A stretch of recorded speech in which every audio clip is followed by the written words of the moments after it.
What if I told you cancer doesn't appear suddenly? It can start silently every single day by what we eat, whether it is home food, restaurant food, processed snacks, sugar, oil, even sometimes what people think they're eating healthy can slowly damage their DNA. I am a gastroenterologist and I treat cancers of the stomach, intestine, liver, pancreas, colon every week. In this video, I will explain how food can cause cancer, the science behind it, and how as Indians we can reduce the risk. Please subscribe to this educational channel for more digestive health videos. How does cancer start? Everyone is curious about it. Cancer is not an infection. It doesn't just appear overnight. It's a disease that happens gradually over a period of time because of the damage to the DNA what we have. Our body makes millions of new cells every single day, and when the DNA gets damaged, our body repairs it. But sometimes the repair mechanism fails and the cells starts multiplying out of control, and that is when the cancer develops. What we eat doesn't cause cancer overnight, but the food what we consume daily can cause chronic damage over the years. And let me show exactly how. Let us look at this silent process what we call as chronic inflammation. So this is the first step. Foods that can repeatedly irritate, create low-grade irritation in the gut that can trigger inflammation. Lot of foods what we enjoy. Deep fried foods, pakoras, bhajis, samosas, Manchurians, all kind of fried items including bhaturas, reused oils in the restaurant, street foods, excess of sugar, refined carbohydrates consumed regularly, ultra-packaged processed foods, excess of red meat consumption. So this kind of repeated intake into the body slowly triggers inflammation, and that releases chemicals what we call as cytokines and free radicals. These can directly damage the DNA of our gut. We have even benign conditions like inflammatory bowel disease, let's say ulcerative colitis, Crohn's disease, fatty liver disease, chronic acidity leading to Barrett's, chronic pancreatitis. So a variety of these conditions can be linked to increased risk of cancers. There is carcinogens, which means there is cancer-forming toxins that is formed not by the food itself, but how the food is cooked. Let us look at the high-risk cooking methods. If you are non-vegetarians or eating a lot of charred meat, tandoors at very high temperature, where you can see all that blackish charred stuff that if you start consuming regularly, barbecue flames that is literally burning the meat, fried foods especially in reheated oils that is kind of repeatedly fried or over frying it to make it very, very crispy. This kind of repeated heating, reheating, charring, the food produces chemicals what we call as heterocyclic amines or these polycyclic hydrocarbons. So these are proven carcinogens, which means they are directly, if you consume, are at risk of developing cancer. So regular intake of such foods can definitely put you at risk of cancers of the colon, cancer of the stomach, gastric cancers, and also pancreatic cancer. The other aspect is not just what we eat. How is the food sourced? Where is it grown? Modern farming has helped feed billions of people in the world, but it has also increased our exposure to a variety of unwanted pesticides, insecticides, chemical residues. Many of these cause chemical effects on our body. They can interfere with certain hormones, the regulation of our immune system, the way the cells repair, what we call as the DNA repair mechanism. Chronic exposure, even in small amounts, can increase the cell damage, what in medical terms we call as oxidative stress, that can provoke irritation, inflammation in the gut, in the liver. Digestive system, of course, is the first point of contact. So the chemical residues, what we swallow through fruits, vegetables, pulses, grains, stored foods that are sprayed for preservation purpose, can all start damaging the gut and the liver. The liver works continuously because its job is to detoxify the chemicals. But if it is constantly exposed to this over a period of time, this increases our risk of developing stomach gastric cancer, colon cancer, and also liver damage leading to liver cancer. These pesticides, insecticides can also disturb the gut's bacteria. So this again links back to the colon cancer risk. So it doesn't mean that we should stop eating fruits and vegetables. The benefits, of course, of having fruits and vegetables daily are far greater than the small risks. So let us look at the gut microbe disruption. Everyone talks about gut health, gut microbe. We all know that our gut has got trillions of bacteria, healthy bacteria, diverse bacteria in the gut that can protect us from cancers. But there are certain foods that can kill the good bacteria and promote the unwanted bacteria. Foods that can damage the gut microbiome, if especially consumed on a regular basis, lot of junk foods, processed foods, excess of preservatives, packaged foods, a diet that has got very low fiber, because fiber is food that we can give for the gut's good bacteria.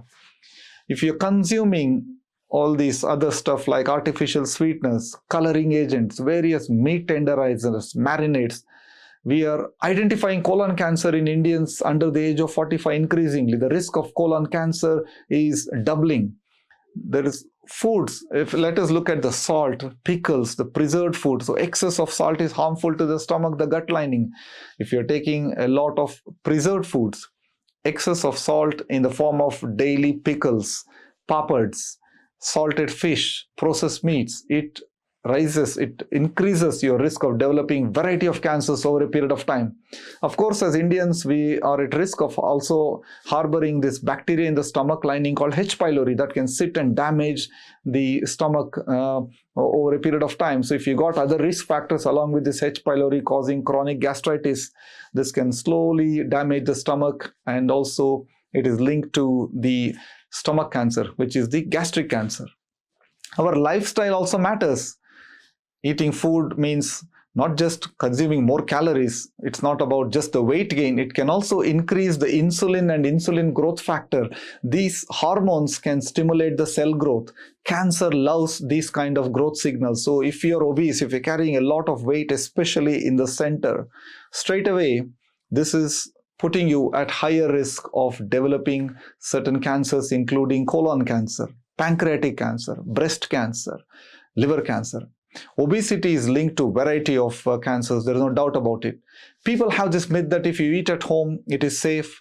Home food is, of course, better. It is hygienic. You know what you are putting in the food.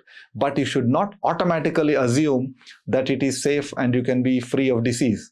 That's because how you are cooking, what you are putting in the food, how much calories you are consuming, all of this matters.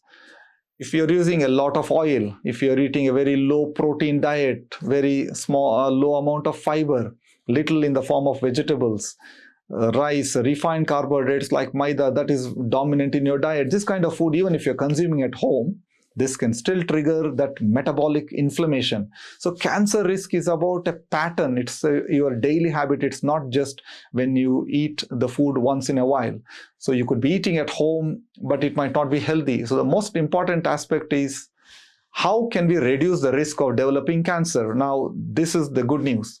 There are a lot of protective foods that one can eat to minimize, reduce our risk of developing various cancers. The first one is high fiber diet that includes a wide variety of vegetables, fruits, whole grain foods. So consuming seasonal fruits, having a good mixture of different colors of veggies, fruits in your day-to-day diet. Fiber feeds the gut's good bacteria, maintains a very good gut health. Earlier, I mentioned about the pesticides, insecticides sprayed to these fruits and vegetables. So simple things, wash these produce thoroughly under running water. If you want, you can soak the vegetables in some salt water or put a little bit of turmeric and soak them for a while. Where appropriate, peel the skin. Don't eat the same veg, same fruit daily. Rotate the food items. So rotate the sources. So try and choose as much as possible locally produced veg and fruit. So don't get too panicky about it might be sprayed with some unwanted chemical. The risk is about the dose, how long you've been consuming. If you wash thoroughly, soak the vegetables and certain fruits, those are safer to peel. You peel them, eat them. Try and have a wide variety, not just consuming the same type of veg and fruit on a daily basis, because cancer risk is not just caused by one particular food or one particular chemical. The second important protective food one should consume is fermented food. So daily having a cup of yogurt, curd, 1 or 2 glasses of buttermilk, or having a wide variety of probiotic foods depending on where you live, whether it is kanji, whether it is kimchi, whether it is dokla, whether it is idli, dosa, small amount of pickle. So a wide variety of fermented foods that is good for the gut health you should incorporate. Number 3, anti-inflammatory, anti-cancer type of food. Turmeric. Most Indian dishes use some amount of turmeric on a daily basis. The active component in turmeric is the curcumin, which is one of the very powerful antioxidant, anti-inflammatory. So try and incorporate a little bit of turmeric in your diet. Having good fats, for example, almonds, walnuts, avocados, so variety of seeds including pumpkin seeds, chia seeds, flax seeds, all of these are good. It gives boost to the fiber. It can give you good fats. More importantly, when you're taking all this, match the water intake. So when you're consuming more fiber, you need to ensure that you're drinking more water. Root vegetables like garlic that has been used for centuries. It is one of the superfoods that nature has given. It has got a wide variety of benefits, including benefits on even reducing the cancer risk. So is the onions. No need to eat it raw. It can be cooked. You can have 1 or 2 cups of green tea that has got catechins, which are very powerful antioxidant. So these can all be very protective foods. And what they do is they activate that DNA repair, the repair mechanism, what our body is meant to do, so that they can enhance that, they can improve that, and thereby it can reduce inflammation in our body. Inflammation can be reduced in the gut, and it can give food to the gut's good bacteria. So there is a wide variety of diverse bacteria that develop that strengthens our immune system. So the gut is strong and the gut's good bacterial effects gets enhanced. So it's like that collective effort that can bring the risk of overall cancer down. So combined with the food, of course, is exercise. This is one of the most important intervention that one should do, having regular exercise along with the good food. So also having good 7 hours of sleep. This allows the body, the gut, the liver to reset, repair and function normally the next day. So cancer is often about the result of daily choices. Food can slowly cause cancer, but equally the right food can also prevent it. 50% of the cancers we can change our daily habits, the food what we eat, our exercise, our lifestyle. The other 50 sometimes we cannot.